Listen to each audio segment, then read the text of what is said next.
Hello friends. तो आज का टॉपिक आप लोग देख रहे हैं the good women of Schezwan. ये जो है इसको लिखा था, ये एक प्ले है दोस्तों, और इस प्ले को लिखा था बार्टोल्ड ब्रेच ने। ठीक है, और इसको लिखा था उन्होंने 1938 और 1941 के बीच, मगर इसे परफॉर्म बाद में किया गया 1943 में।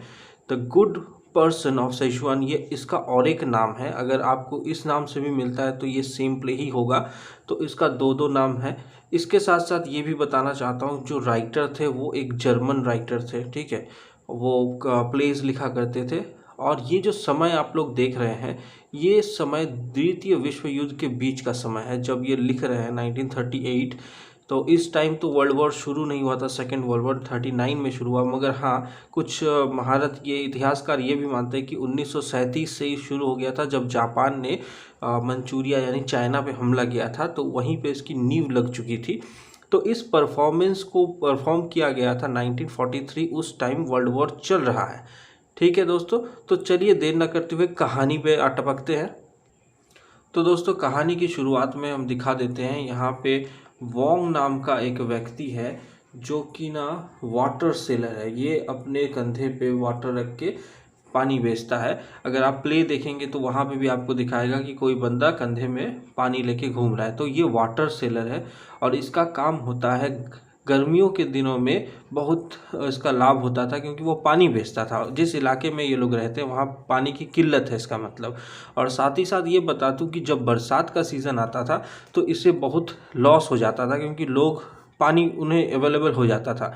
मगर जब गर्मियों का सीज़न रहता था तो ये बहुत मेहनत करता था और उस मेहनत से वो पैसे कमा लेता था। ठीक है, और उसका जब नुकसान होता था तो वो क्या करता था, पानी में कुछ घोटाला कर देता था।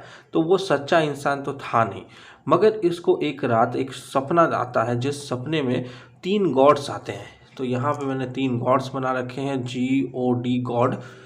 तो ये तीनों गॉड का जो नाम है वो यहाँ पे यही बताया गया है कि first God, second God and third God. ठीक है, यहाँ पे यही मेंशन किया गया है इस प्ले में। तो ये तीनों गॉड आते हैं और उसे सपने में बताते कि वो उनके इलाके में आने वाले हैं और आके क्या करेंगे, यहाँ के लोगों का गुडनेस चेक करेंगे कि वो कितने बेहतरीन लोग हैं। ठीक है, तो सवेरे जब वो उठता है, उसका खुद का कोई घर नहीं होता है, जब सवेरे वो उठता है लोगों को बताता है तो कोई इस पर विश्वास नहीं करता है। मगर उसी रात भगवान सच में आ जाते हैं और वो उनको रिसीव करने के लिए गाँव के गेट में चला जाता है और उन्हें रिसीव भी करता है।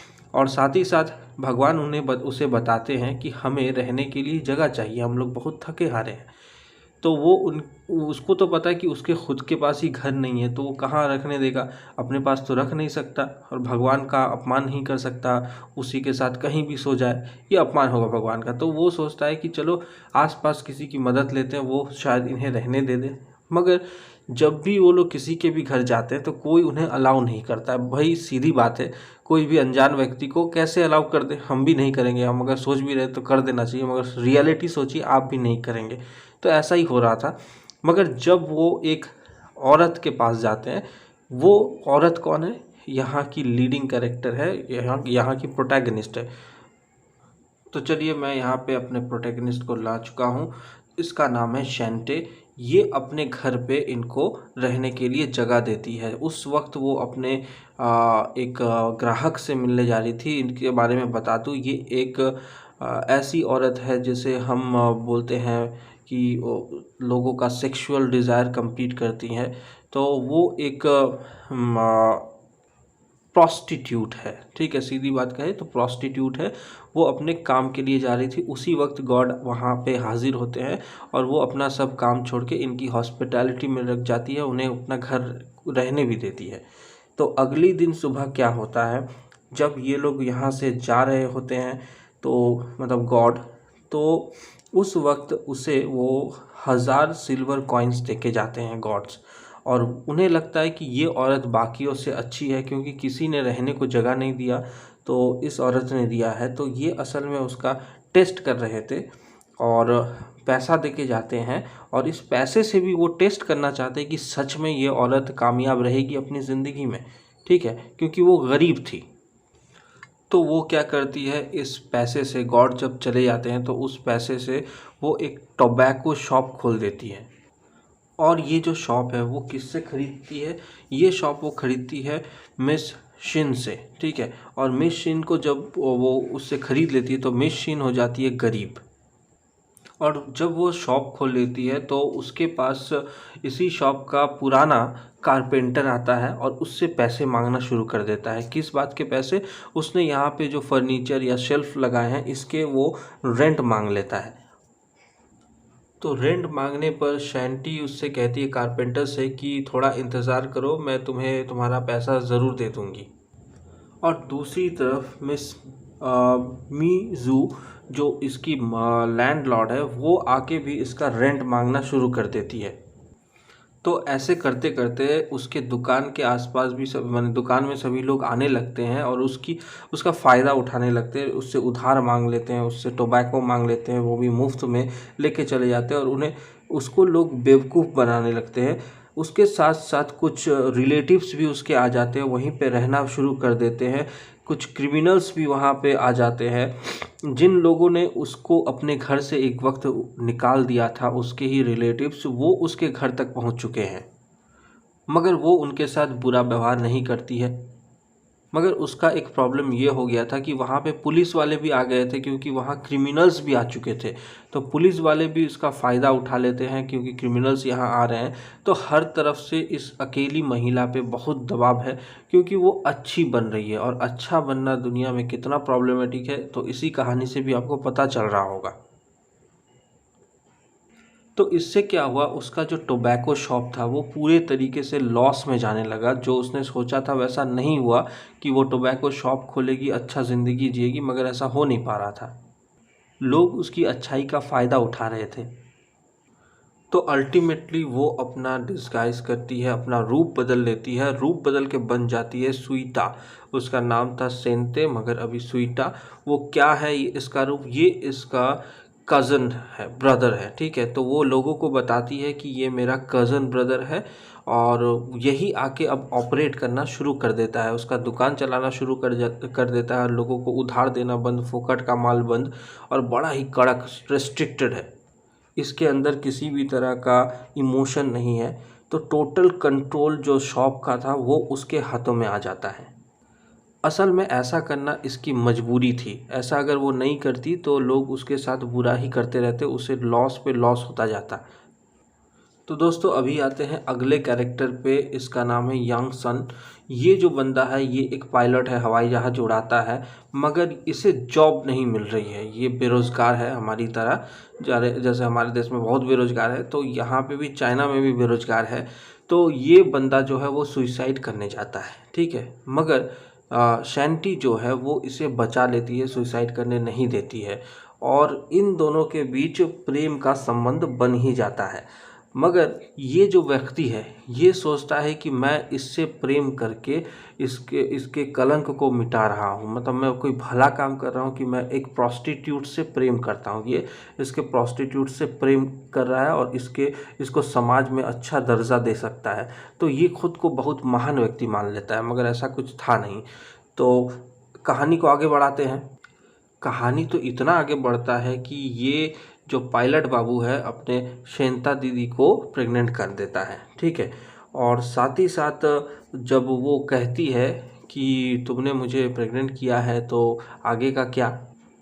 हाँ, तो आगे तो ये कुछ नहीं करने वाला। अब इसे थोड़ा गुस्सा आ जाता है, तो किसी तरह ये लोग शादी के लिए राज़ी होते हैं। मगर इससे पहले का एक चीज़ मैं बता दूं कि ये जो यंग सन है, यंग सन ने इससे पैसे लिए थे। किस बात के पैसे? ताकि वो अपना नया कुछ काम जुगाड़ कर पाए, अच्छा नौकरी ले पाए, इसको फाइनेंशियली ये हेल्प करती है। तो देखो ये भी इसका फ़ायदा उठा रहा है, इस अच्छी औरत का, ठीक है। तो ये इससे 500 कॉइन्स मांगता है, मगर ये उसे उस वक्त उतना पैसा नहीं दे पाती है। तो वो क्या करती है, इसे 300 देती है।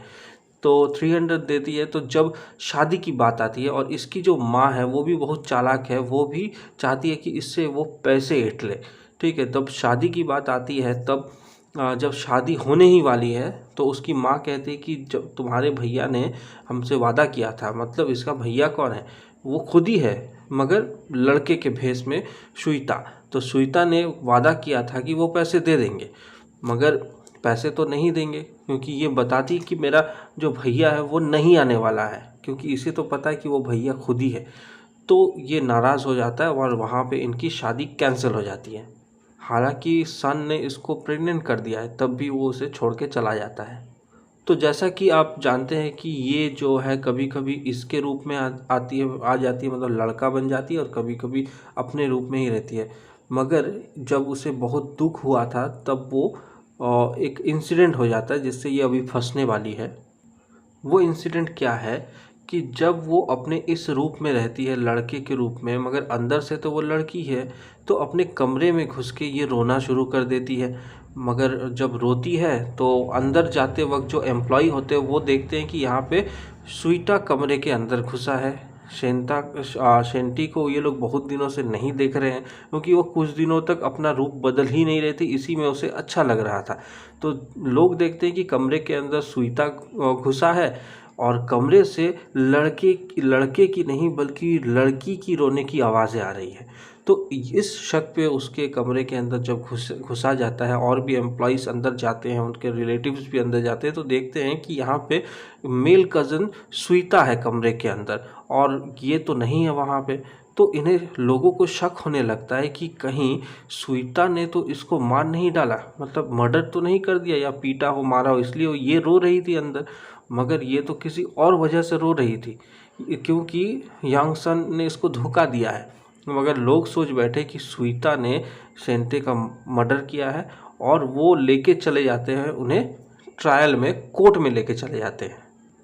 तो भैया जब इसे लेके जाते हैं स्वीटा को कोर्ट पे, तो वहाँ पे कोर्ट पे जो जजेस होते हैं, जजेस की जगह अब जज नहीं है, वहाँ पे अब GOD गॉड बैठे हुए हैं, जजेस का काम कर रहे हैं।